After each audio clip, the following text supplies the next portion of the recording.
Hi, everybody. This is Chris Rule from the Research Division here at CARB. And we're here today for a research seminar that's concluding a contract that we've had with Gary Bishop at the University of Denver.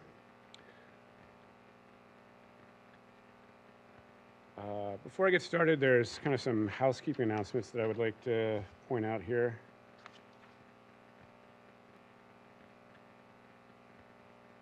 For those who are with us here in the Sierra room,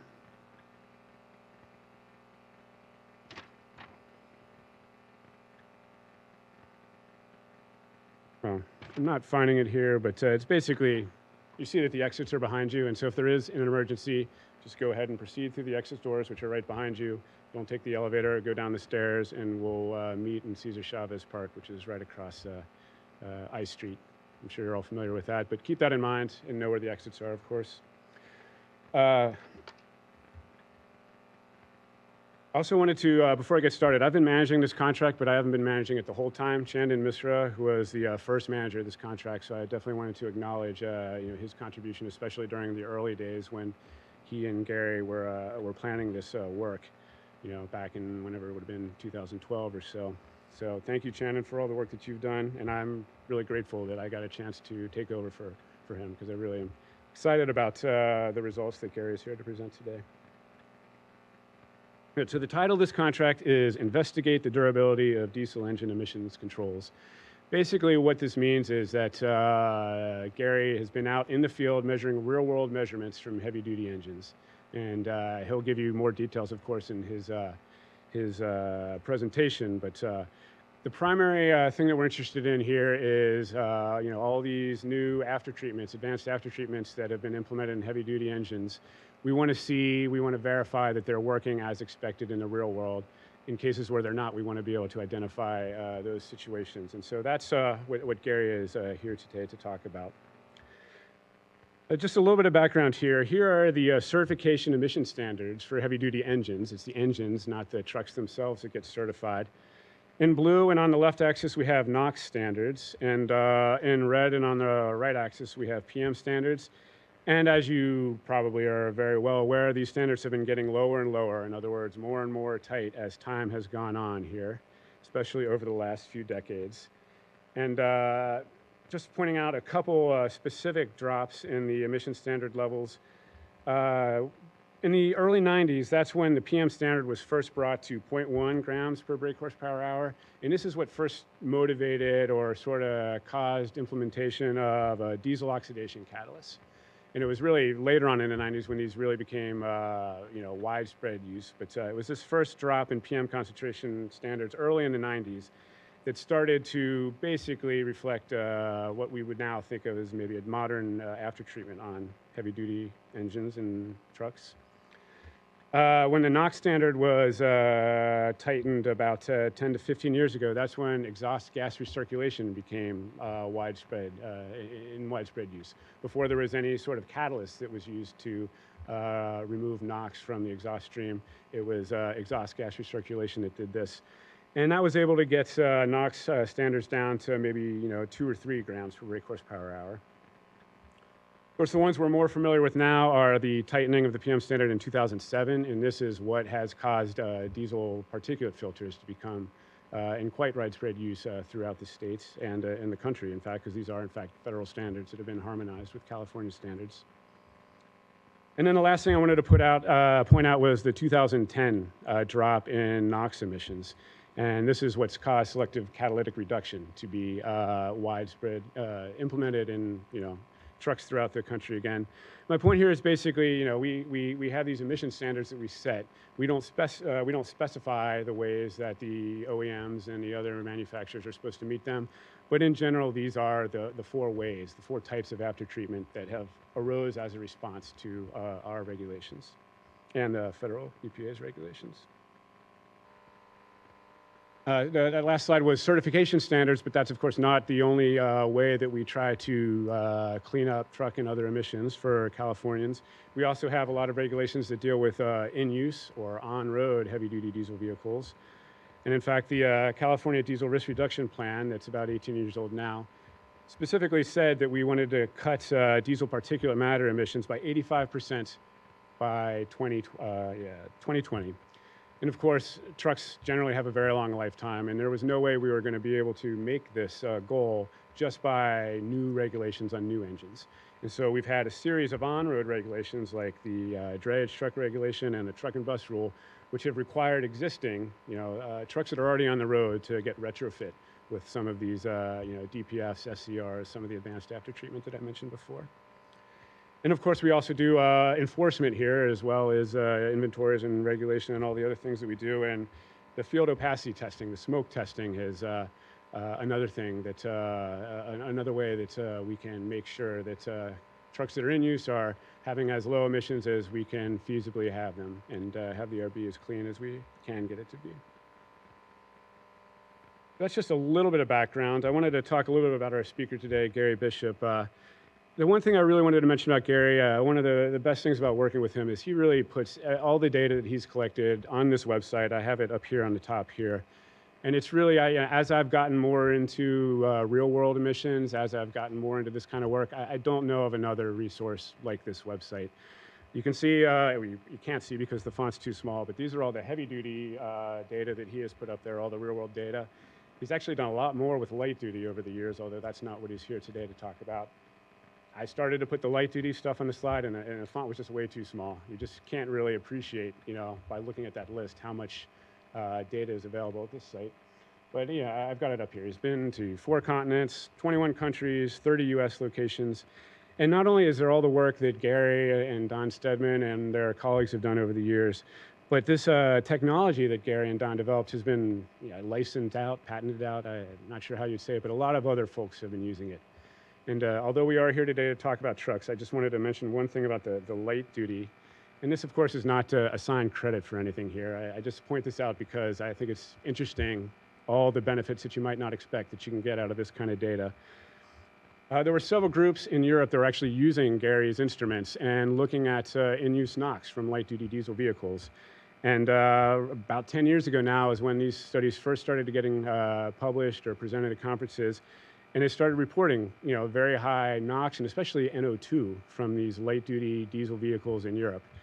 And what's kind of interesting to me about this is that it was the International Council on Clean Transportation who noticed this, and they'll even say this now. In fact, I'm looking at a Financial Times article here. Their reaction to seeing these high in-use NO2 from light-duty diesel in Europe was to say, well, let's go look in the United States, because we know the United States regulates diesel more strictly than Europe does. So let's go and see how much cleaner those light-duty diesel vehicles are in the United States. And so, of course, they did not find exactly what they were expecting, and that's one nice thing about doing field work and collecting real-world data like this is you'll find out things that maybe you weren't even realizing that you were going to be looking for. So that's about all I have to say. I did want to point out that if you're listening to this presentation online and you'd like to email questions, you should have this email address on your web stream, but just to point it out, it's sierrarm@calepa.ca.gov. There's also a lot of information on the CARB website about the programs that we're looking at today, the programs that this work is informing. We're revamping our research division website, and so you can see that it's going to be improved coming up soon. And then, you look at, I mentioned some of these before, but all of the different heavy-duty rulemaking that we do that this is relevant to, there's good information on the CARB website, and so I would refer to you to that if you're interested. And with that, that's all I have to say, so I'm going to go ahead and ask Gary to come up and to describe the work that he's been doing for the last few years. Thank you, Gary. Thank you, everybody. You honor me by taking up a Friday afternoon to come and listen to me, so thank you for being here. So to start off with, I want to acknowledge not only the support from CARB for the funding for this project, but our site host, TRAPAC, which is a container operation company at the Port of Los Angeles and the California Highway Patrol, whose without their cooperation, we wouldn't have been able to make the measurements. And then Ian and Hazel Stedman, who were instrumental in helping us at several sites for support and logistical things that we couldn't take care of being from out of state. And then there's a number of ARB staffers that I've listed here that have done everything from helping to correct all my miswritten quarterly reports and accounting that I have to do, to actually helping us in the field to tear things down and set things up. And without them, this work wouldn't be possible. So this is a slide from some work that I did using our optical remote sensor prior to this project, and I've put it up here, and it's fuel-specific NOx emissions versus model year for heavy-duty trucks at a weigh station that we measured in Southern California. And I just put it up here to remind us that the road to emissions reduction is not always straight. And by definition, vehicles always meet certification standards in the laboratory. Otherwise, they wouldn't be allowed to go out onto the road. But oftentimes when you get out on the road, there are collateral damage, if you will, or consequences of decisions that are made or whatnot. And this is just an example. There was a NOx reduction leading into 1990. There was another NOx reduction before the year 2000. In addition, as Chris showed, there were several PM reductions during this period of time. And while PM was favorably reduced during the 90s, NOx emissions, as you can see from this graph, were not. They actually went the wrong direction. And there was a decade of NOx control that was completely lost because if you'll notice carefully, the 1990s and the 2000 model year vehicles are about the same. They go up and they come down to where they start out. And that leads us to some of the more recent reductions and why it's important to take in-use emissions data to see if the laboratory actually translates to the road. I had a couple of comments on the report that they felt like I was maybe a little bit too negative and I wasn't giving credit for things working better than we should perhaps started. And so I thought I'd throw in this slide because the heavy-duty engine manufacturers are really in their toddler stage, if you will, if dealing with complicated after-treatment systems on trucks. And they're just getting around. Light-duty manufacturers have been dealing with after-treatment equipment for almost 40 years. And as probably many of you in the room and listening know, they were not always a success whenever they introduced new items. And so a lot of the things that I'm going to show you today is quite remarkable in the fact that many of them seem to be working quite well. Is there room for improvement on some things? Yes. And things that I will highlight that probably come across as a little negative are some of the exceptions, because as a scientist, the exceptions are oftentimes more interesting than the things that do what they're supposed to do. To give you a little background, as I told you, we'd been measuring trucks using our optical remote sensor since the late 90s. And it's really good at measuring gaseous emissions. It really sucks at measuring particles. And when you're dealing with diesel engines, most people are interested in particle emissions. And so Don, who really invented all of this, was in his head trying to figure out, how do I measure particle emissions in use without stopping or inconveniencing the truck and without touching it? And at the time, most of the good particle instruments actually require extracting a sample of exhaust emissions. So we had to come up with some way of actually being able to grab some emissions from the truck. And so somewhere around 2011, at a dinner with some people, he scribbled this drawing on a cocktail napkin. And this was his idea of how to create a remote sensor for heavy-duty trucks. A year later, at the Coordinating Research Council Emissions Workshop, he gave a talk where he had borrowed the neighbor's toy truck and he'd built an actual mock-up of his drive-through emission testing, and he called it an IM8 test. It was an 8-second inspection and maintenance test for heavy-duty trucks that would measure the emissions over a realistic 8-second drive cycle through this structure. And based off of the drawing and the model, without ever having done this in the field, CARB gave us funding to go out and see if we could do it.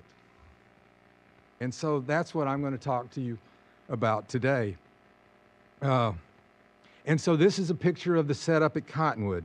And it's a 50-foot long tent that's at least 15 feet tall, and it needs to be at least 15 feet tall, or else it'll get hit.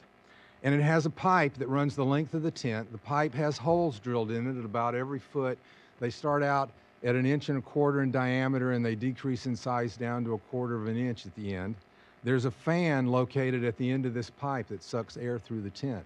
And the pipe effectively integrates the emissions from the elevated exhaust of a heavy-duty truck as it drives through the tent. The air moves through the pipe, it takes it about 8 seconds to go through. If a truck drives at the same speed that the air is moving through the pipe, every time the truck exhaust gets to the next hole in the pipe, a little more exhaust gets sampled into the pipe. And this gets accumulated as you go down to the tent. And so the entire drive cycle under the tent gets integrated over this length. The tent is really just a containment vessel. It's to make the exhaust not go straight up. It's to force it to stick around and give a chance for the pipe to grab some of this. The fan sucks this slug of exhaust down to the end, and you can actually stick tubes into the bottom of the pipe, and extractive instruments can now suck some of the exhaust out into their innards and measure what's actually there. And so our basic setup of analyzers consists of 2 particle instruments, a photoacoustic instrument that measures black carbon, a Ducati mass monitor that measures total PM mass as well as particle number concentration, and then 3 gas analyzers that measure carbon monoxide, carbon dioxide, total hydrocarbons, nitric oxide, and total oxides of nitrogen. The difference between the total oxides of nitrogen and the nitric oxide we use to measure nitrogen dioxide. The nice thing about OHMS is you can add anything onto this that you want in terms of other instrumentation. All it takes is another pipe or another branch off the supply line, but this is the basic instrument. Here's a brief schematic that gives you an idea of how it's laid out. The particle instruments analyze the emissions through a separate line. We use a copper line for the particle instruments. We use Teflon for the gas analyzers. And then you can see we measure other things other than just the emission characteristics. We collect the license plate off the front of the vehicle. We take a picture of the front of the truck. That's usually where the license plate is. We use that license plate to match against registration records so we can get make and model year. We attempt to measure the speed and the acceleration of the truck at both the entrance and the exit of the tent. We have an infrared camera that we use to image the elevated exhaust pipes of the truck at the same time, and we use that to estimate the exhaust pipe temperature to give us an idea, qualitatively at least, what the truck operating temperatures are. We also have a digital camera that we've used to take pictures of the driver's side of the truck. Early in the program, when SCR usage was very low, we were able to use these pictures to give us an idea for sure which trucks actually had a diesel emission fluid tank on the sides. As this program's gone on, that's become less important, and the manufacturers have gotten better at hiding those tanks, and so the picture's not always revealing.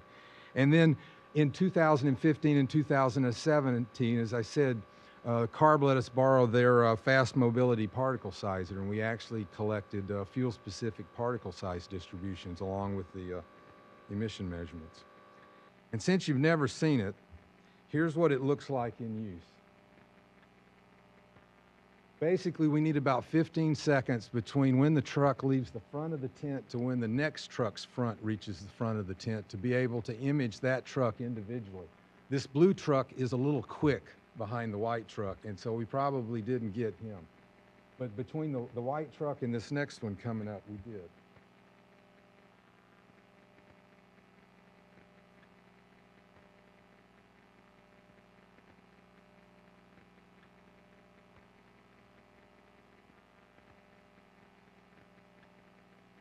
And here's what we get from that purple truck. So in the upper left-hand corner, you can see the picture we get of the front of the truck. That's where we get the license plate information, get the registration information. The thermographs below that with the pipe imaged on the side of this truck, it's about 130 degrees.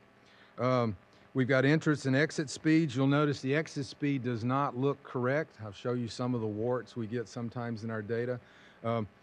We use optical light sensors, and they depend on trucks being solid blocks, which they aren't, and so we don't always have the block and the unblock from the same time period, and that will throw off the timing and make it look like it's going slower when it's not.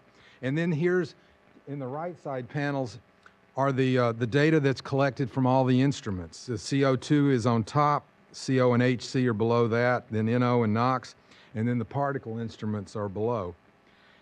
It's hard to see, but they're not, all of our instruments do not always have the same time response, and so there are time lags in some of these data. It's most noticeable with the black carbon, for example. If you look real closely, you'll know that the peak for black carbon doesn't really line up with the CO2 peak.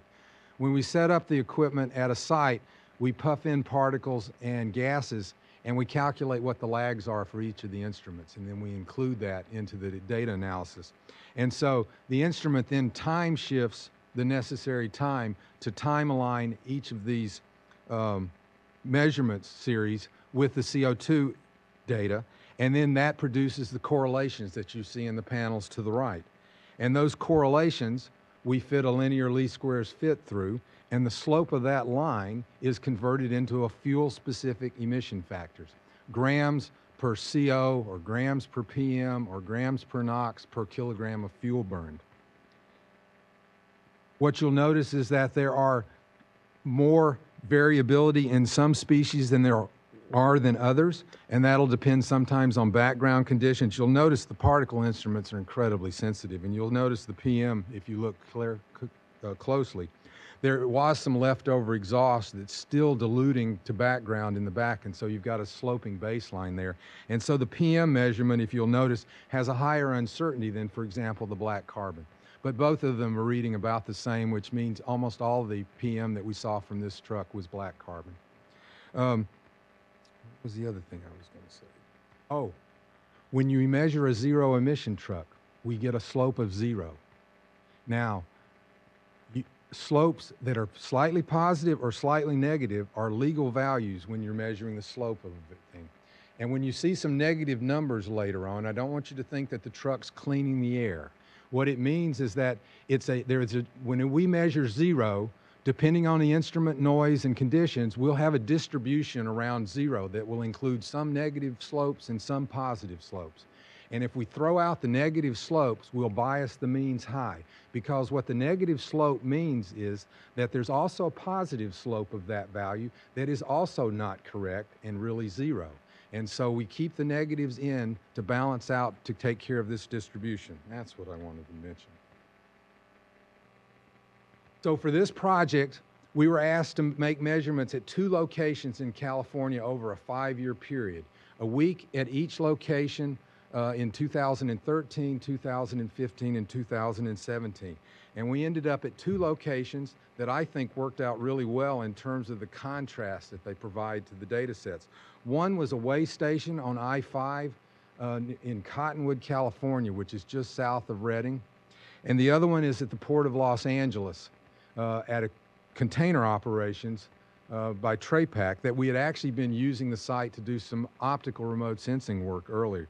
What's nice about this is, of course, at the Port of Los Angeles, we've got a local fleet that's almost strictly all California registered trucks. They do not go over long distances. Excuse me. They're a drayage fleet.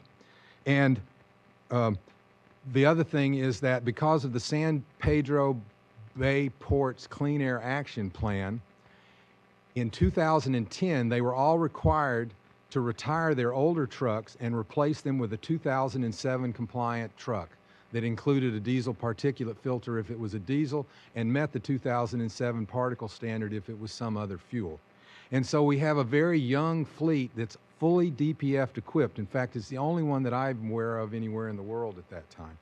Cottonwood, on the other hand, is a long-haul fleet dominated still by California trucks, but includes a lot of out-of-state trucks, had no early retirement program, was subject to the California truck and bus rule in terms of when it had time deadlines to install DPF filters.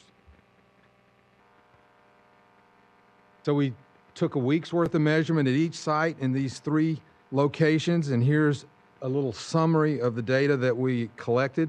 And as you'll notice, I mentioned the long-haul fleet versus the local fleet. If you look at the number of unique measurements, you'll see that the repeat rate at Cottonwood's less than 10% within any given year. Most of the measurements we make there are unique. Whereas at the port, depending on the year, we went from 20 to 35% of the measurements were the same trucks showing up again during the week. You can see down at the bottom that the fleet age at the port got older every year that we took measurements. Remember, I told you they were forced to replace all the trucks starting January 2010. And they have not added many new trucks since then. And overall, the fleet age has increased. At Cottonwood, it's just the opposite. Fleet turnover, as well as the truck and bus rule, has brought in many newer trucks to this fleet on I-5. And you can see that it's almost 2 years newer in the time that we've been. When you do long-term measurements, you never know what's going to happen to your measurement site. And so we would love to have our measurement site stay the same every year that we go. And I can say that at Cottonwood it did, but at the port there were a number of changes. Trapac went from a manual exit operation in 2013 to a fully automated 2-lane exit in 2017. That's one of the reasons why you see we have fewer measurements in 2017. And when you set up a tent on one lane and you have ARB inspectors doing smoke checks off of that lane, it encourages the drivers to use the other lane. And so that complicates matters a little bit. And in 2015 at Cottonwood, we had some bad weather come through, and we were concerned about setting up the tent because of the high wind warning, and we actually measured 3 days in 2015, not the 5 that we normally did. But that produces some of the, overall we have over 7,000 measurements in the database. That includes all the vehicle information that we were able to collect, and any of the other data that I've mentioned that we collected with it. And so at the Port of Los Angeles, this is the new 2017 exit, and I'll show you some data to start with. As I mentioned, the port fleet has gotten older. And as I also mentioned, we were making optical measurements at the Port of Los Angeles starting in 2008. We did a program looking at that changeover, which was quite interesting. And what you'll notice is that the fleet at the port went from almost 13 years old to 2.5 years old over a very short period of time. And since then, it's started to age again, and it's up to almost 8 years old now. It's about halfway back. And I believe that when they made this turnover, drayage operations have always operated on the principle that you buy the oldest and the cheapest truck that you can, and you run it until it dies. And I think that the port thought that maybe when they would force this changeover, they changed the business model. There aren't as many independent guys there anymore, they're companies. And I think they hoped that they would not use that business model. Well, I'm thinking that they're still entrenched to that business model because it's not changing. And if you think, okay, all of these early 2009 and 10 trucks are going to have to change to meet the truck and bus rule in 2023. But if you think about it, by 2023, there'll still be a lot of 12, 11, and 10-year-old trucks out there. If they want to go that route, they can. And so it's just something that I point out that I think is interesting because, of course, you have issues with after-treatment systems in old trucks. And it's just the way it is. And so that's something to think about. You might ask, well, how representative is one gate at the Port of Los Angeles? I mean, there's a lot of gates at the Port of Los Angeles. And so this is a bar chart by model year showing the distribution of the measurements that we collected in 2017 with OHMS compared against the port truck registry of active trucks for the same month that we were there. And what you'll notice is that the trends are very similar. However, at this location, we do see more 8s and 2009 trucks than are in the registry. In fact, 2008, 2009, and 2010 are about 75% of our measurements at this gate, and they're only about 60% of the registry. Why that is, I don't know. It's just something that we observe. And so here are the 5-year trends for the gaseous emissions that we collected. By and large, gaseous emissions other than NOx for diesel vehicles aren't much to talk about, but I want to show it anyway. What you will notice is that CO and HC emissions bounce around or go up in 2015 and then go back down in 2017. And we've seen a slight increase in NOx emissions in the last data set that we collected in 2017. As far as the CO and HC emissions are concerned, they're driven by the fraction of the LNG trucks that we measure at the port. The port has about 3% of its registry liquefied natural gas, and these are stoichiometric spark-ignited engines. And so they're basically a heavy-duty car engine, if you want to think about it. I mean, they work like a gasoline engine. They're rather low-powered on the low end, and the drivers tend to drive them hard. And because of that, you get rich excursions at the exit gate, which is where we're at, and you get large increases in CO emissions and methane emissions from these trucks at the tailpipe. And so that will change the mean emissions in our overall fleet averages, depending on how many of these LNG trucks that we see are measured. Typically, they have low NOx tailpipe emissions and low NOx PM emissions. They're not a low NOx engine out NOx engine, but that's a story for another time, and I'll move on to something else. So I mentioned the NOx emissions increased in the last year, and this is a bar graph showing total NOx emissions, and I meant to say this on the last slide. All of the uncertainties that you'll see in my graphs are standard errors of the mean, and I probably won't mention that as often as I should, but they're calculated by distributing the daily mean. Since most of our distributions are skewed, you can't use standard statistics to calculate that. And so these uncertainties that I'm showing are standard error of the means. So in this bar graph, it's fuel-specific NOx emissions by model year, and the total height of the bar is the total NOx emissions. The height of the shaded portion of each bar is the fuel-specific NO emissions expressed as grams of NO2, and then the clear bars on top are the fraction of NO2 emissions. And so the total is total NOx. And all I wanted to point out is that what we see in terms of the increased NOx emissions is it's not specific to a single model year. We see it across the board. And there's one idea that, because I didn't mention this in one of the early slides, they actually installed a speed bump downstream from us in 2017 because of the two-lane automated gate system allowed the drivers to be a little too aggressive in terms of leaving, and so they needed to control that. Well, it's possible that the speed bump caused a sample bias for us that we'll never be able to prove, but just through our observations, with the speed bump, we could know which containers were empty and which containers were full. And it seemed like there was a bias in terms of our ability to measure the empty ones compared to the full ones. And so there's a possibility that that's something behind the NOx emissions. It's not a large enough increase that I'm that concerned about it, and we'll talk about some other reasons the NOx emissions at the port. One thing I will point out, you'll notice there's not a model year dependence that's very strong by model year for NOx at the port. So here's the 5-year particle emission trends. And I've taken the liberty to put a dashed line on there that's an approximate location of what the 2007 certification standard is. And the assumption is that these trucks are using 0.15 kilograms of fuel per brake horsepower hour. This line may be 10% higher, it may be 10% lower. It's somewhere in the right ballpark, and it's just there to give you an idea that by and large, the trucks at the port in all years except for 2015 on an average basis are well below that in use, and that's encouraging. The year that they're above that is 2015.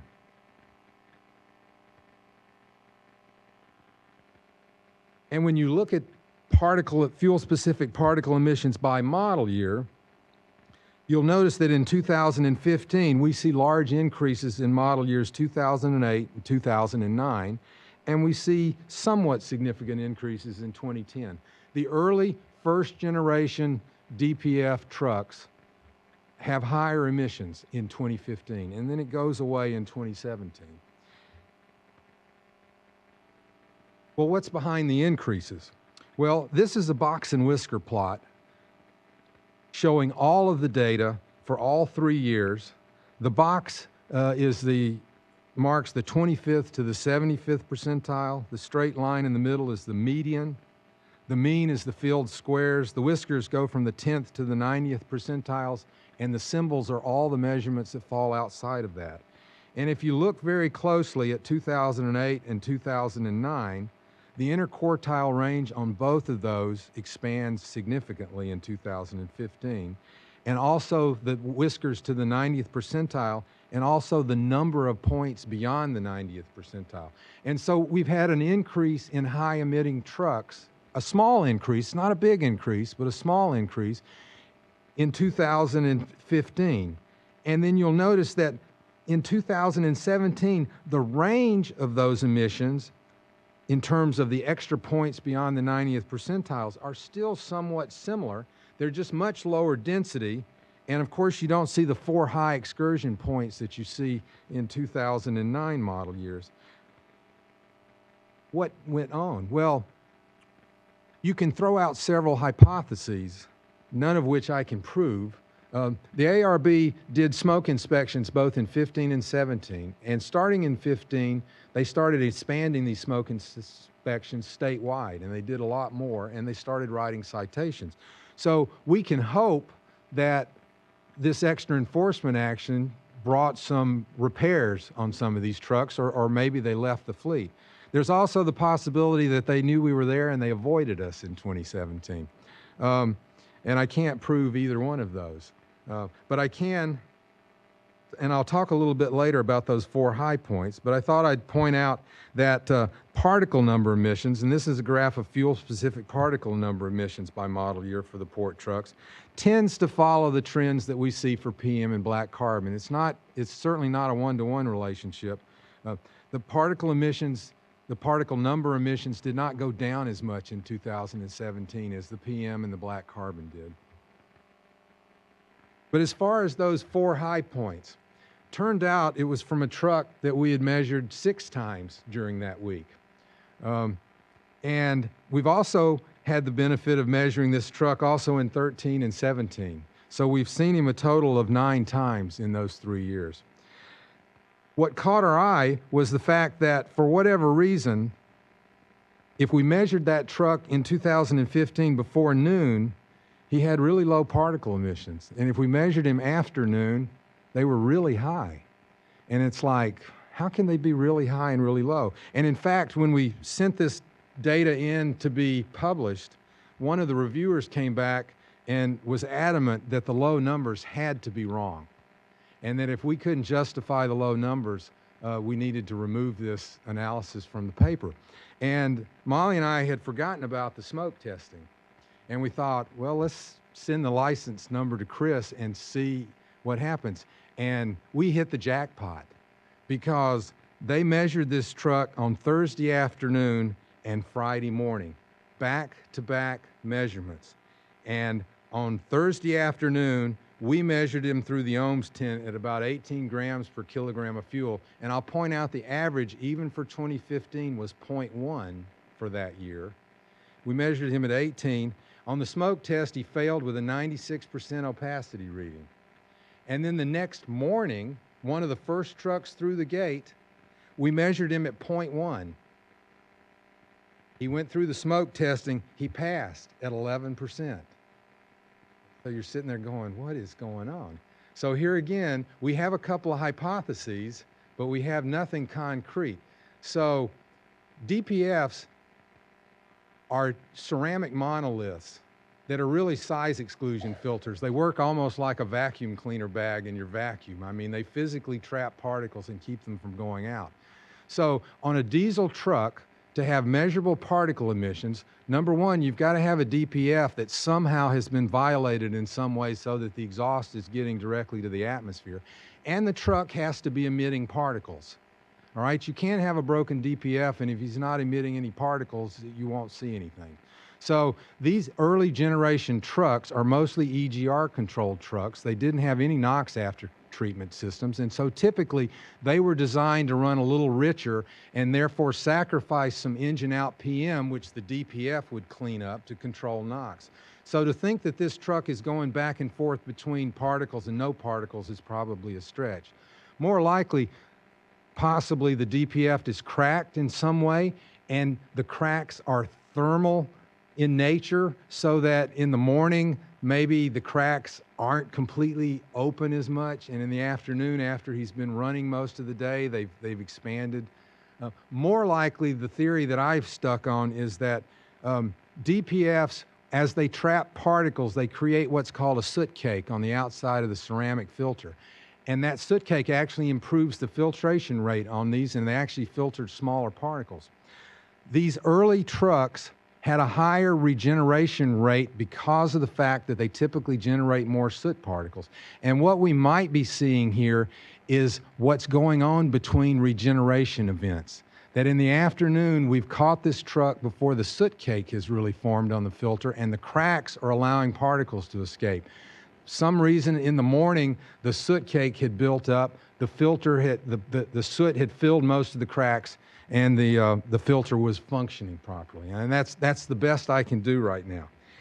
The other thing, those of you that know me know that I'm kind of a conspiracy theorist, and I'll get to that in a minute. I forgot about a slide. The other information we know on this truck is the particle size distribution from the FMPS. And what you'll notice is that in the afternoon, where we have high PM emissions, the size distribution has been shifted up significantly, almost a factor of 2 probably. The literature will tell you that this can be observed with engines that are using a lot of EGR. Whether that's the case in this truck, we don't know, but we do know that when it was a high soot emitter, the particle size distribution was shifted to a larger size bin. So now to the conspiracy theory. So you saw the emissions that in 2017 we measured this truck again, and eliminating this truck alone eliminated 40% of the emissions from 2015. And so the means were bound to go down no matter what, as long as you didn't replace this truck, and it wasn't replaced. But the thing that caught my eye, if you look at the top left picture, this is the picture from 2015, and you'll notice the license plate's not in the center, and there's a decal or an index number on this truck's bumper right next to the tow hitch. Well, in 2017, the truck with the same license number, the plate's now in the center of the grill, and this decal is shifted all the way over to the right, and there's no number on the end of it. Now, maybe it got in an accident and they replaced the bumper. Well, then we went back we looked at the diesel emission fluid pictures that we took, and we weren't successful in 2015, but we had pictures from 2013 and 2017. And this one's, for me, is more the head scratcher. You'll notice there's a decal with the number 80 on it right next to the handrail on the cab in 2013. And in 2017, that decal is still there, but now there's about a 3-inch gap between the handrail and the decal. Now, I don't know what is to be gained by changing license numbers on trucks, but I don't know. The conspiracy, it's just, there's got to be a great story behind that. So now I'm going to shift gears and go to Cottonwood, which is all the way at the northern part of the state, and look at the interstate truck fleet. And so here are the emissions for the gaseous species that we measured for the 5-year trend at Cottonwood. And a couple of things that you'll notice is that CO emissions decreased on consecutive measurement campaigns and are down by about a factor of 2. And NOx emissions kind of stayed about the same the first 2 years and then slightly went down in the last year. And you'll see that NO and NO2 are consistent with that. What a lot of people don't realize is that when they installed DPFs, a lot of those DPFs were catalyzed, or they installed them in combination with oxidation catalyst. And they do a bang-up job at oxidizing CO to CO2. And you'll notice that there's a large drop in CO between 2007 and 2008 chassis model years here, which is where the 2007 engines first came in. As you go into newer trucks, after the SCRs came on and they started using NOx after treatment system, there wasn't the need to run the trucks as rich as they had before, and so they started removing a lot of these oxidation surfaces. But now, because of the NOx after treatment, they can run these trucks very lean to improve fuel economy. They don't make a lot of CO. And so initially, the CO reductions were the result of installing the DPFs and the oxidation catalysts, and then now the low CO emissions are just because the trucks are running at a very lean rate. So here are the 5-year particle emission trends.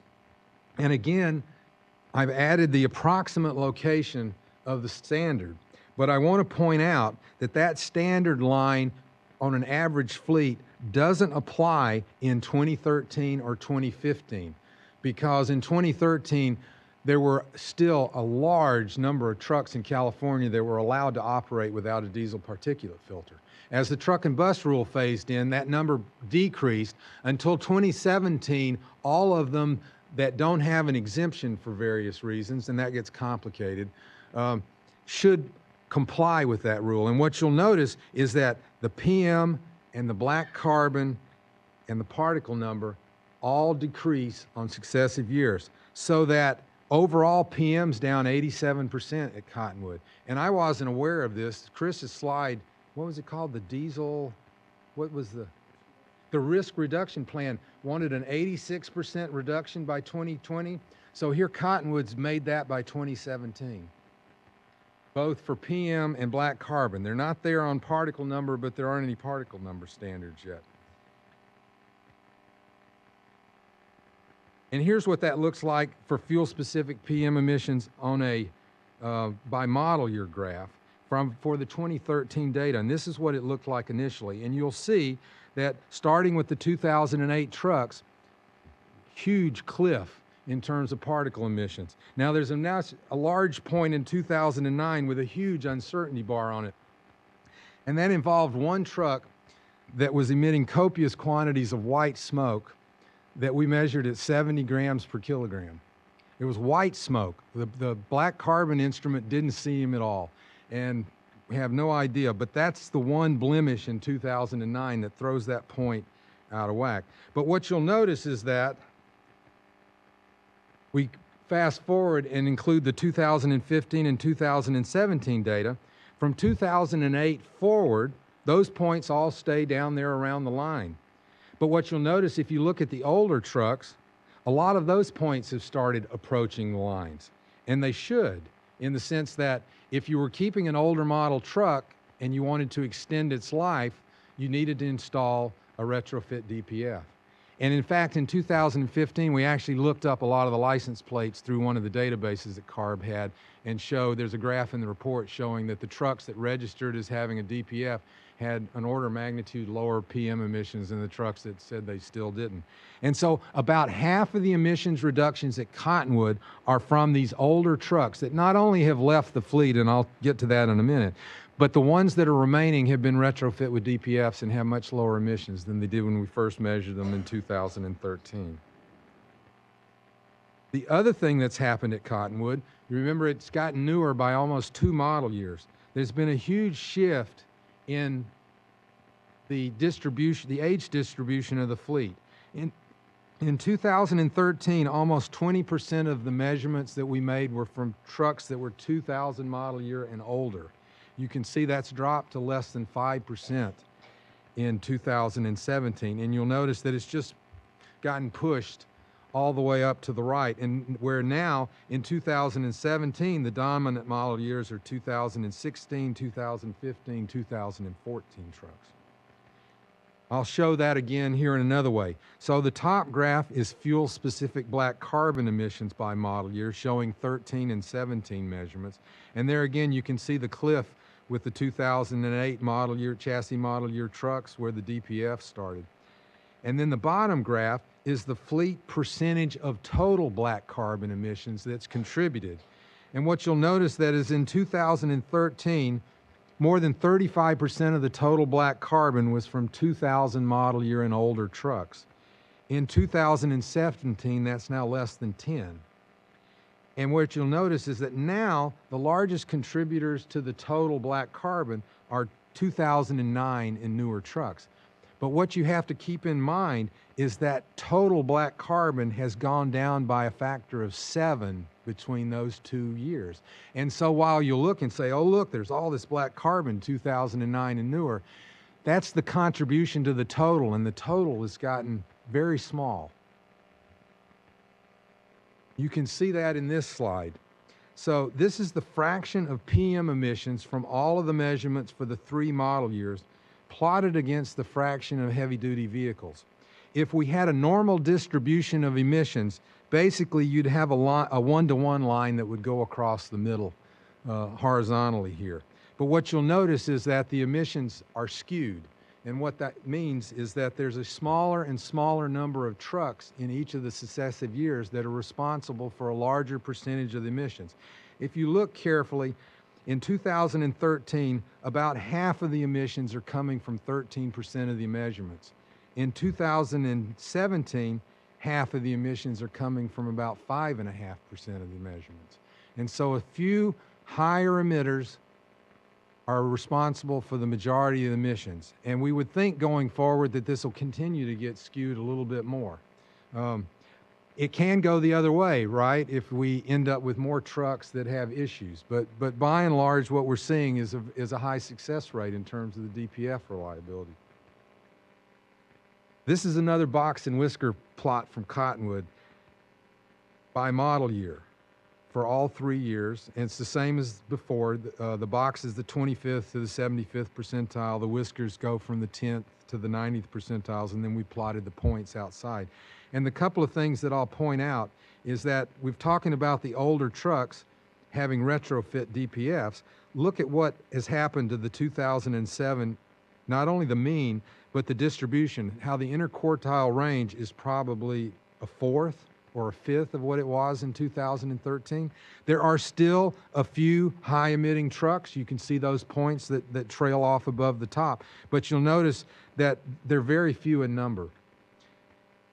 Looking forward, one of the things that we're concerned about or puzzled about is that for whatever reason, there are a few high-emitting particle trucks in 2012 and newer. There aren't many of them. There's probably 30 or 40. They're not enough to move the mean. You don't see them when you look at the mean, but when you look at them this way, you can see the distribution. And here again, I always worry about, did we measure this right or did we not measure this right? So it turned out the smoke team looked at 3 of these trucks in 2017. One of them failed the smoke test. The smoke test isn't perfect, but the fact that one failed says that there's something there. And it's something going forward I just sort of throw out there to look at, because we're not quite sure why they're there. We certainly did not see this to begin with at the port, but we're seeing it at Cottonwood, and there may be some other reasons behind this. It's possible there's some trucks that don't have DPFs. I don't know. I mean, I'm just throwing that out there. So I'm going to end up by looking at some comparisons between the two sites so that you get a feel for what the emissions look like when you compare them. And so this is fuel-specific PM emissions by model year grouping them basically by technology, in the sense that 2007 to 2010 is DPFs but pre-SCR, and 2011 and newer is NOx reduction after treatment, and then 2006 and older is pre-after treatment. Now, keep in mind, there are no 2006 and older trucks at the port. So that bar is missing, not because they're really clean. There aren't any. But what you'll notice, and I've also put the PM line on the top graph, and you've seen this before, PM emissions are a little lower still at the port than what we see at Cottonwood. And there again, we believe at Cottonwood not all the trucks have DPFs yet. There are still some that perhaps have issues. But you'll notice that by and large, the 07 to 10 and the 2011 new are meeting the standards within some uncertainty. If we look at fuel-specific NOx emissions, this is just using the model years for the trucks that we see at the port, so 2008 and newer. Did I miss a slide? There is a slide gone. Oh well. I'll use this one. This is another one of those bar graphs where the total height of the bar is the total fuel-specific NOx emissions. The shaded or hash section is that contributed by NO, and the clear portion by NO2. And what I mentioned before, at the port, we don't see a model year dependence basically in NOx emissions at the port. Whereas at Cottonwood, we see a very clear model year trend, and it drops very steeply. And in fact, if you look over at the right at the 2017 and 2018 trucks, there's somewhere around 4.5 grams per kilogram of fuel. And the average at Cottonwood in 2017 was around 18. We can anticipate, as the truck and bus rule converts all of these vehicles over to SCR-equipped aftertreatments, that we can expect another 4 to 5-fold decrease in the mean NOx emissions at this site from this fleet. That's still probably above where the certification standard is, but it's a far way from where we are today. And at the port, we don't see this reduction. And so one of the questions is that what are some possible reasons for that? And one of the possible explanations is operating temperature. And this is a graph that uses our infrared camera looking at the exhaust pipes of these trucks and trying to classify the temperature of the pipes. And what you'll see is at the port, the pipe temperature averages 86 degrees, and at Cottonwood, it averages 110 degrees. And so one of the theories is SCR technology needs at least a 200 degree C temperature just to thermalize the urea to ammonia, much less whatever temperature requirements the catalytic converter takes to be effective. And by and large, what we see is that the SCRs at Cottonwood seem to be working mostly, the best we can tell. And at the port, it's a small number of trucks. There aren't as many 2011 newer trucks at the port, and there are all sorts of certification standards in those vehicles that's too complicated to get in. But the SCRs that are there aren't as effective at reducing NOx emissions as they are at Cottonwood. And so this is a qualitative comparison, looking at the external temperature of a pipe. As a manufacturer gets better at managing heat loss, the pipe temperature has to go down. But in terms of a comparison, we know the pipes at Cottonwood are hotter than the pipes at the port. And if you make the assumption that we've probably got a similar sort of truck distribution in terms of technology and age, and they're close, more than likely the SCRs are hotter at Cottonwood as well. So in conclusion, I hope I've been able to convince you that it's worth setting up a tent, and that the OHMS technique is a really efficient method at collecting a high volume of fuel-specific emissions data on heavy-duty trucks in a short amount of time in a real situation. Granted, they don't drive like they do in a weigh station all the time, but it's something that they do operate as, and at least exiting from the port, the starts and stops at the port, they do that a lot. I've pointed out that the port fleet is getting older, and as a result of that, there are a few high emitters that we're seeing, especially on the particle side, that are skewing the emissions distribution and driving up some of the means from where they were to begin with, and that likely low operating temperatures are leading to high NOx emissions. And I just point this out when the truck and bus rule causes all these trucks to convert to 2010 compliant engines, NOx emissions may actually go up at the port. And it's something to think about. At Cottonwood, turnover has caused the fleet to get younger. Perhaps the truck and bus rule has contributed this as well. As a result of this turnover, we've seen large particle emissions reductions, both for total PM and black carbon, as well as reductions in particle number. And it's half and half due to turnover, half due to retrofitting the remaining older trucks that are in the fleet. And at Cottonwood, we see lower NOx emissions, especially among the newer trucks, which is likely indicative of the fact that the SCR systems really are working on those trucks. So I've left this slide. We have 2 publications on this work so far. We have a third one that we have review comments back on, and as soon as Molly finishes answering all the criticisms, we'll send that back in, and most likely it will get published. There's also a couple of references on here from my earlier work at the port with the optical remote sensor, if you're interested. And with that, I will stop and try to answer any questions you have.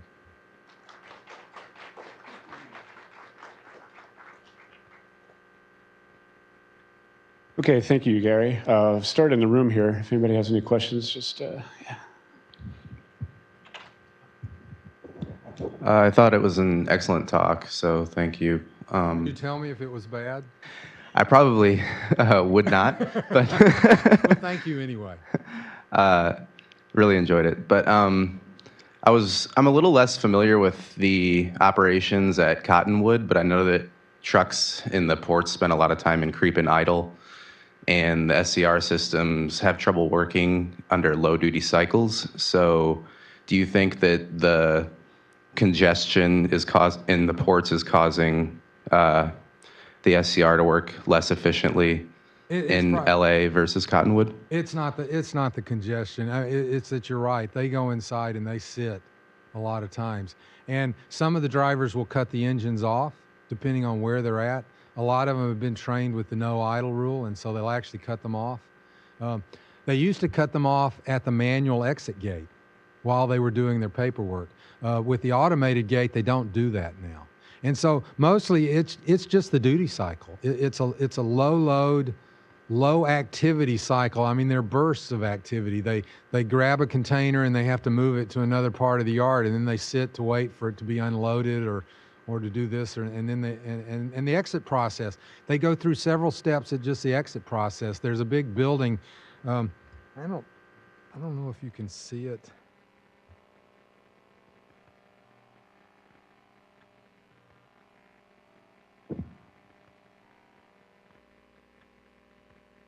Way back in the back of this picture, there's a second building, and that building is where they do all the paperwork. And depending on how simple or complicated their paperwork, there are some trucks that'll sit there 15 or 20 minutes waiting for their paperwork to get processed. Now, once the paperwork's processed, they leave, and the automated system is much quicker. They don't spend a lot of time waiting around. It's just the line. So it's just the duty cycle. At Cottonwood, you start with the assumption that the SCRs are hot. They've just come up a hill. They come into the weigh station. The only time they have for it to cool down is the time they spend idling down the hill. There's about a half a mile hill at Cottonwood. They come in, they hit the flat part, they go through the scales, and then they leave. Most of the time, the trucks are in there certainly less than 5 minutes, and oftentimes even less time than that. So it's just at Cottonwood, they've been preconditioned and they're warm. Okay, that makes sense. Thank you.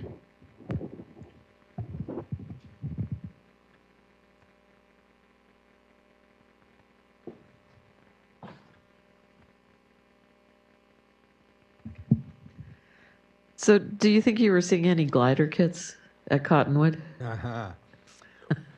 I know there are two. Okay. Does everybody know what a glider kit is? We talked about this last week at our CRC meeting, and I went back and dug out my VIN book.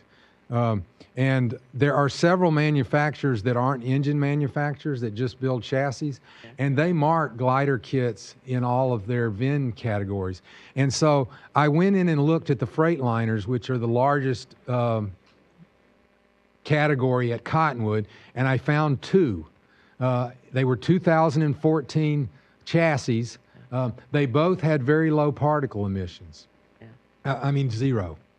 So that's one of the questions in some of those higher emissions in the newer trucks. And I don't think that can answer all of it. I mean, but yes, we're aware of it. We have not exhaustively looked. I made a cursory examination early this week, but it is something that we're aware of. But I don't think, at least in California, I don't think it's a big issue. Yeah, they're not really legal here. Pardon? The ones with the older engines are not legal here. Yes.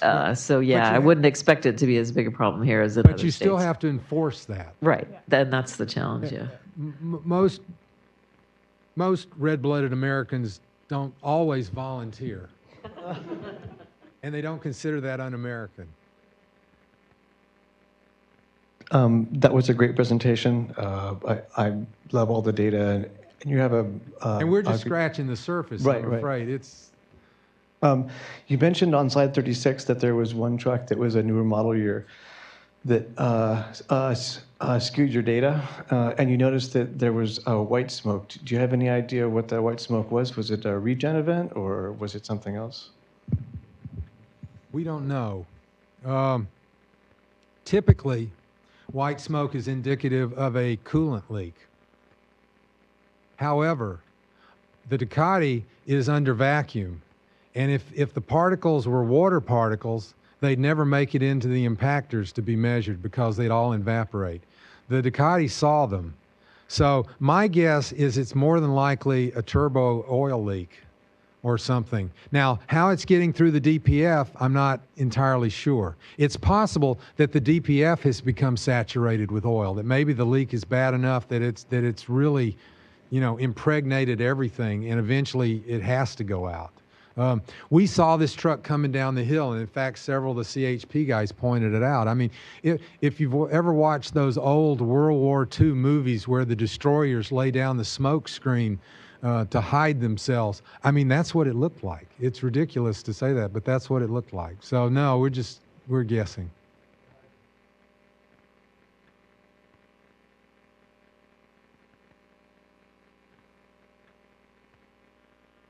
And I'm glad you brought that up. That's been one of Molly and I's sort of pet projects. And in fact, Molly has a really good movie of a truck that we followed on the 10 in 2017 that every time he shifted, put out a big plume of white smoke. There's a difference in white smoke pre and post SCR after treatments. And it's possible that some of these trucks that have SCR systems, that the white smoke is related to the urea injection. If you buy a bottle of this urea and you burn it in a Bunsen burner, it turns white and makes really hard white particles. And in fact, we've had several people tell us that you can go around on some of these trucks and swab the exhaust pipes, and you'll get a white film that will come out of the pipes of the truck. And so there's one theory that overdosing of urea is causing white smoke in some of the newer trucks. And that's all conjecture and circumstantial on my part. I don't have any hard evidence other than Molly and I bought a bottle of diesel emissions fluid and burned it in the lab to see what we would get. And we got these white particles.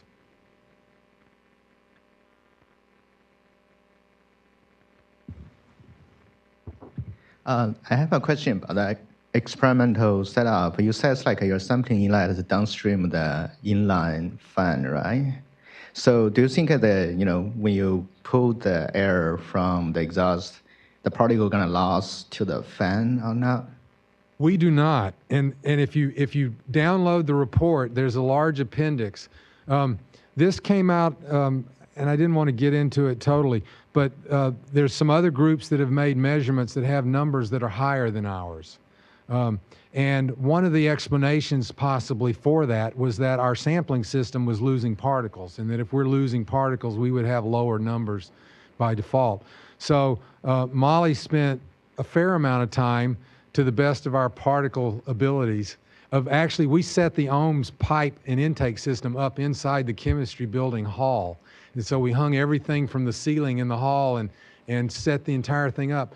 And we challenged the system with particles and CO2, and we measured the particle to CO2 ratio at various places where we introduced these mixtures. So we would take a known PM to CO2 mixture and we would put it at the far end of the tube, or we would put it at the close end of the tube. We'd put it before the fan, we'd put it after the fan, we'd put it before the bend, after the bend. We could not find any appreciable particle losses in our system. Now, Don had always believed that nanoparticles were not going to be bothered by this fan that we're using in the inline thing. It's actually got a lot of space in there to go through. And so we do not think that the system's losing, certainly not losing as many particles as we needed to explain the differences that we saw with some of the published emissions from another group. Thanks. But I will say, one of the things that I have learned the most is that measuring particles is really hard, and it's really easy to screw up. And Molly and I have done our best to learn as much about doing particle emission measurements correctly.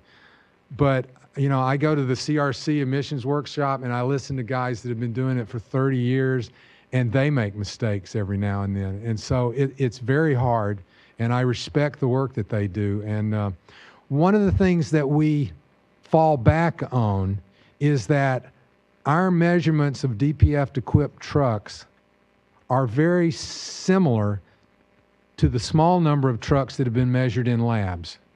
And so our numbers are at least in the right ballpark. And so if we were losing a lot of particles, that would not be the case. We would be much lower.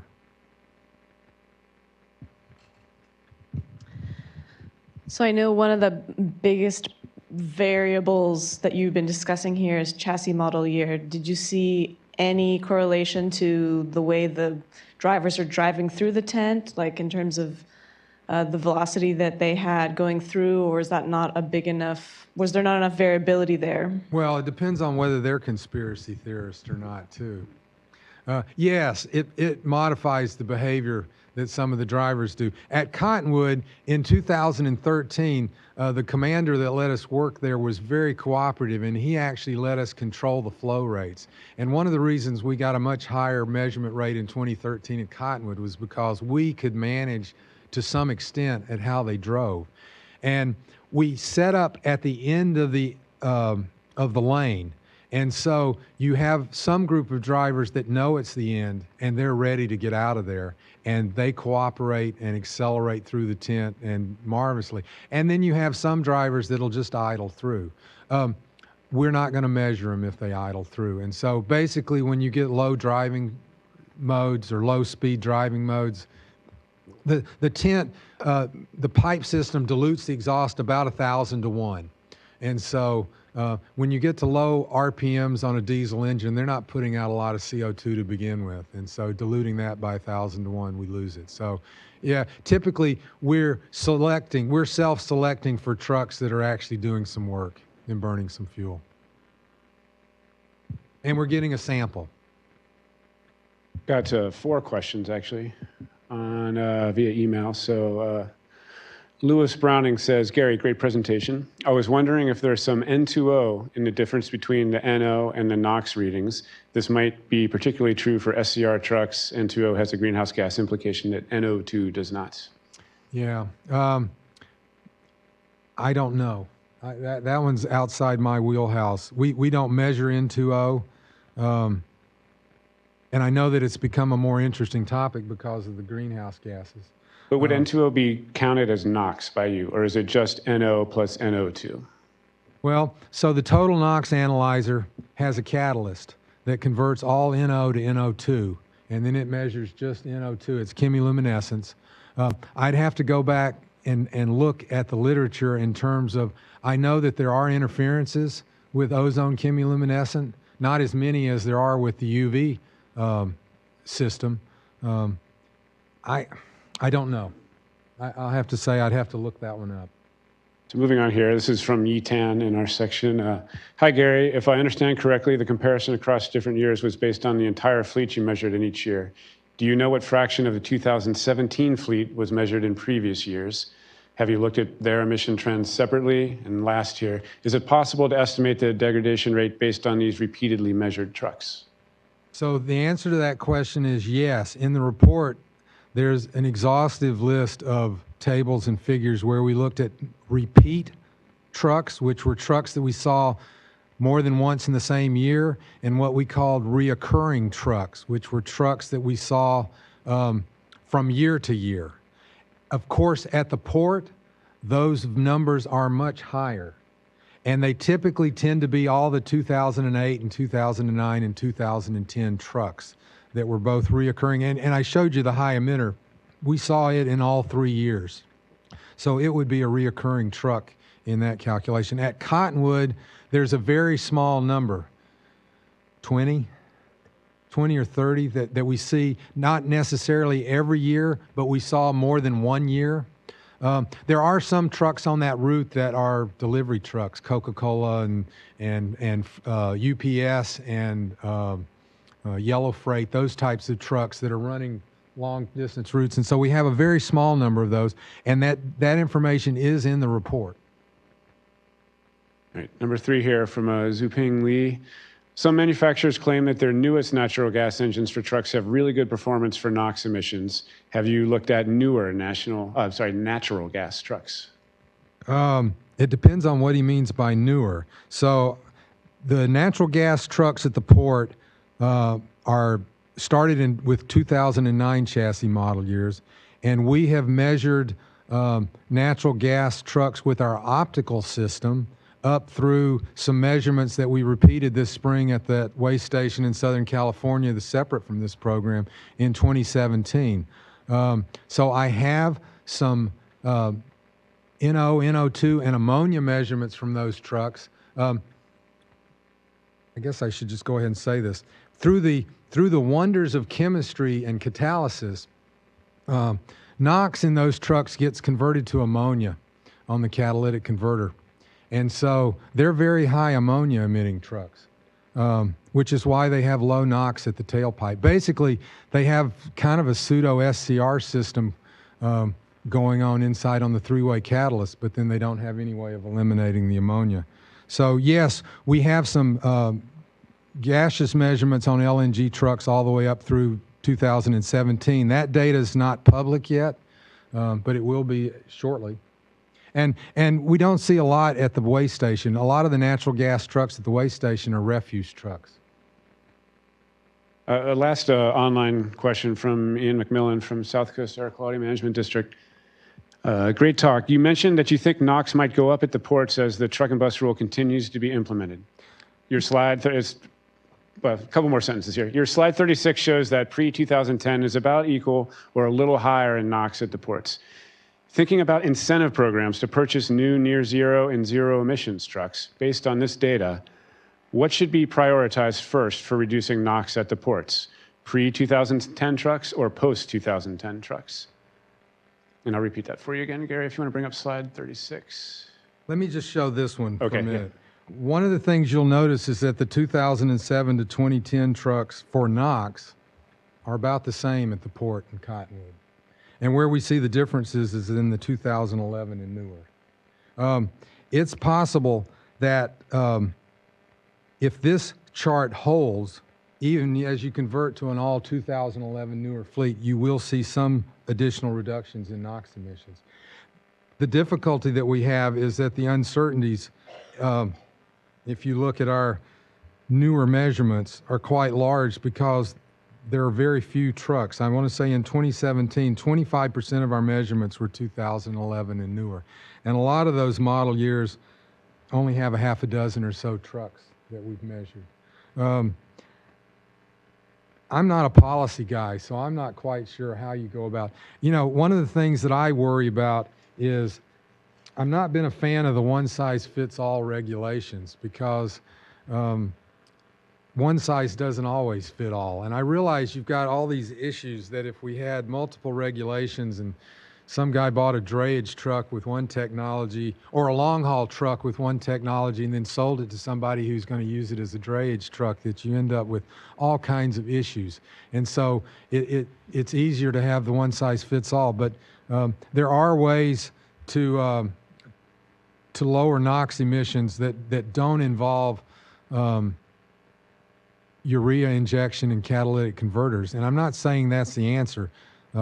But what I'm saying is that last week I was struck with the fact that it's not just a need for low temperature catalyst material that are temperature requirements in these new trucks, but that the NOx sensors become damaged below 190 degrees and they actually turn them off.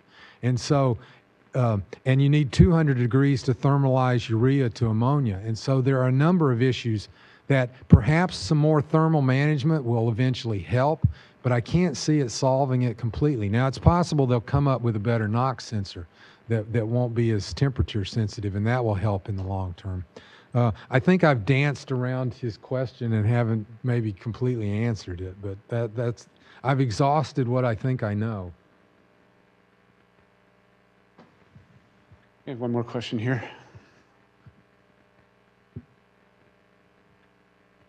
Thank you. I'll actually try to do two questions. Do you see more applicability to enhance our enforcement efforts? In the previous studies we've seen show that it only takes a handful of these trucks to put out the bulk of the pollution. And then the other one I wanted to ask, and more on that idea of Volkswagen, is there anything that you saw that you would say that looks darn peculiar that you think we should use a little more investigation on? Well, to answer your first question is Don designed this whole system to be a screening tool. And you run the trucks through it in 8 seconds, and the trucks that ring the bell, you pull over and you look at. What you do with them after that fact, I don't know. But that's the whole point. We spend a large sum of money trying to enforce rules and regulations on everybody when there's only a small number of trucks that really have an issue, and that they can be fixed. Most of them can be fixed.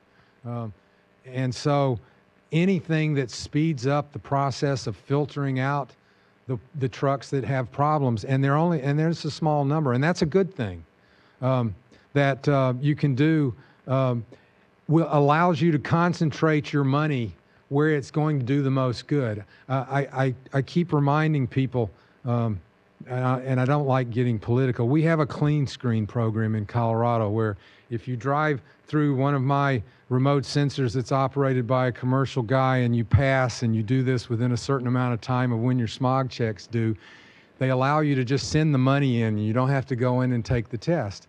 And the public loves it, right? Because they hate going to take a test.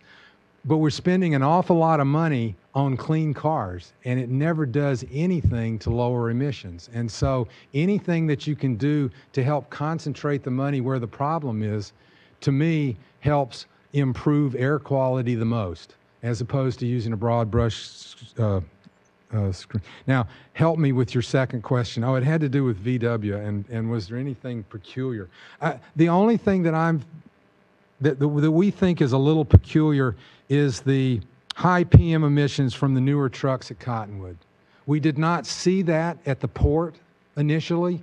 There aren't a lot of 14, 15s, and 16 trucks now at the port. But when we started working at the port, even the first generation DPFs didn't have any large particle emissions. And I used to tell people, you could drive around and just look at smokestacks with your eyes and not see anything. And then when we went back in 2015, you could start to see. There were a few trucks that you could see emissions coming out of. It's like you didn't even need my tent. You could use your eyes to do some of this. So, but beginning, they seem to work well. So we're puzzled why we see these 14, 15, and 16 model year trucks with a few high emitting parts. And they're not anywhere near as large. Let me back up. Whoops, I passed it, didn't I? If you look very closely, they go up to about 1.5 grams of PM per kilogram. So, an order of magnitude above what the average was in 2015 at the port. We don't see any 10s or 20s, and most of them are down below 1. So they're just they're outside the range of where we would normally expect to see them, and they're not excessive. But as to what's going on, that's the one area that we're curious about that we don't have any resources to figure out.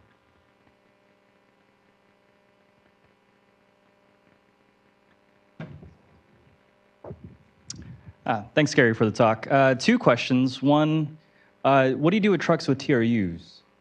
Do you measure them, or how do you account for the TRU emissions? So in 2015, the SCR camera wasn't working very well in terms of imaging the side of the truck. And so, oh no, that was the year. Chandon actually bought us a video camera.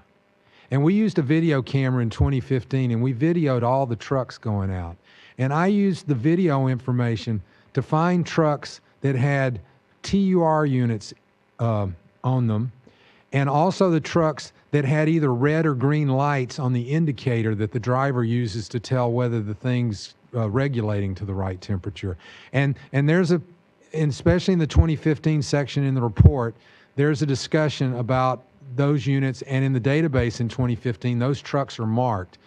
We did not see any effects on either NOx or PM emissions based on either the presence of a TRU or the presence of a TRU with a green light.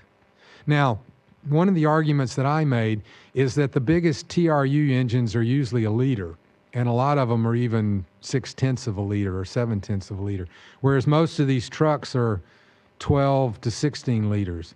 And if you start just doing some volume numbers in your head, the TRU's got to really be incredibly dirty or high NOx and putting out enough CO2 to sort of mess up the truck measurement or to bias it significantly high. And so it's possible that we're just not sensitive enough to look at that. But we did look into that in 2015.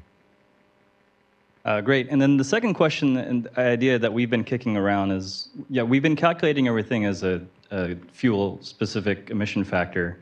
But if you see something that just has an enormous absolute concentration of black carbon, do you even need the CO2 to know that that particular vehicle is a high emitter? If you get into the huge concentration side, maybe no. But the thing that you've got to keep in mind is that you can get a large black carbon signal from a tremendously large CO2 plume that is not an excessive black carbon amount. And so that's the nice thing about the fuel-specific thing, is that the amount of CO2 that you see helps you to normalize the amount of pollutant that you're seeing and at least scale it and keep it in perspective.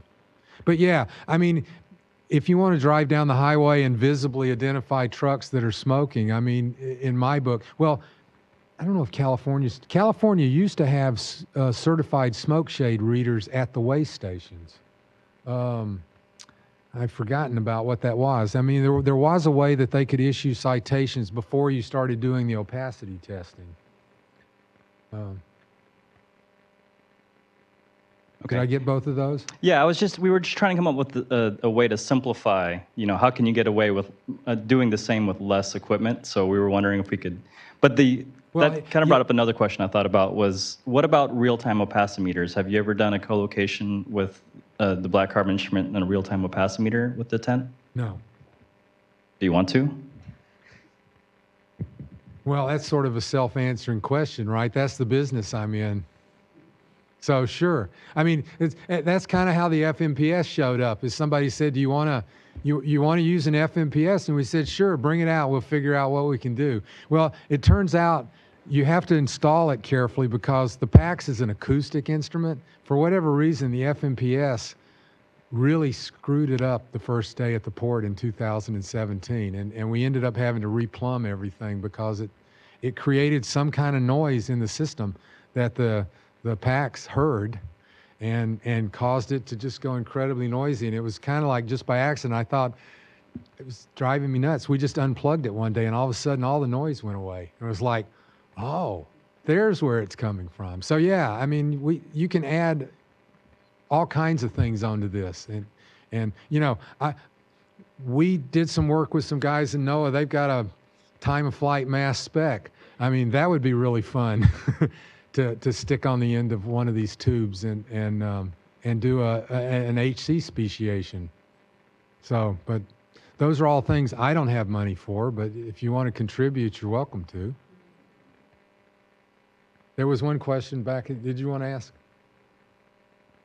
So I got two of them. For the one that the gentleman was talking about with the 2012, 2013, all the way up to 2015 engines, if they're emitting at about 1.5 when normal is about 0.15, does that correlate more to like a pre-2007 model year truck without a DPF? No, that's still lower. Still lower? Oh, okay. Yeah. Let me see. See, if you look over to the very far left on that, you'll notice that there are a number between 2 and 20. Mm-hmm. And those are the pre-DPF trucks. Okay. And then my other question was, for trucks that are have registration from out of state, do you also measure those? We do. And at Cottonwood, we go to great lengths to try to process as many as we can. Typically, we did California, Oregon, Washington, British Columbia, Oklahoma, Illinois. Is there another one? I think that those are the ones that I have state connections that'll actually run plates for me. This year, we used an online reverse lookup tool that turned out to be quite good. And we actually looked up more out-of-state plates. We looked up as many as we could find. Basically what we did is we put the plate in, and if the if the internet search returned what we believe to be, well, certainly if it returned the correct make and it looked like it was about the right model year, we included it. And usually it was and we checked this against a lot of the California plates that we had that we knew what they were, and it turned out to be quite accurate. I don't know where they get their data from, and it was inexpensive.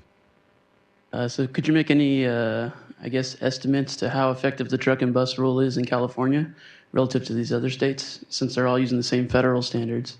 Yes. Well, as I pointed out, the mean emissions in this slide here are meeting the standard, and that includes about 40% out-of-state trucks at Cottonwood, something along that lines. And so not only, and the thing about it is, this is a little bit self-proving because long-haul fleets, by and large, tend to be newer trucks. And so even if they're not subject to the truck and bus rule, most of these out-of-state trucks are doing long-haul operations, and they're not using older trucks by and large. You know, the big thing going for the newer trucks is they get better gas mileage or fuel economy.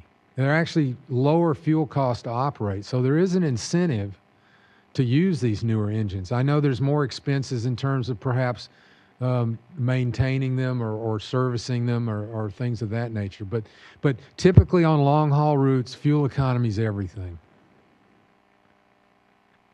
Thank you.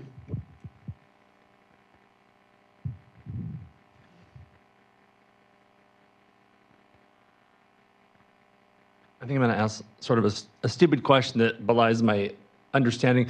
A lot of the y-axis you've been using, we have this grams of the black carbon or some other pollutant per kilogram of fuel. But we're used to using the grams per brake horsepower standards or parts per million. Could you maybe say a few words to sort of maybe help us understand, since to me these bars are all relative to each other? Well, the line that I've got drawn on here is an attempt to convert from the grams per kilogram of fuel space to the grams per brake horsepower hour space. And the assumption you have to make is a fuel consumption assumption to make that transfer. And so we've made an assumption here that, 0.15 kilograms of fuel is consumed for every brake horsepower hour that's emitted. And that's in the ballpark. Depends on, it's going to change. You got a 16-liter engine versus a 12-liter engine and things like that. That number is going to move. But one of the things in a diesel truck is that they're somewhat consistent in terms of the rate at which they burn fuel. And so that number's not off by a lot. I want to say plus or minus 10%. Thank you.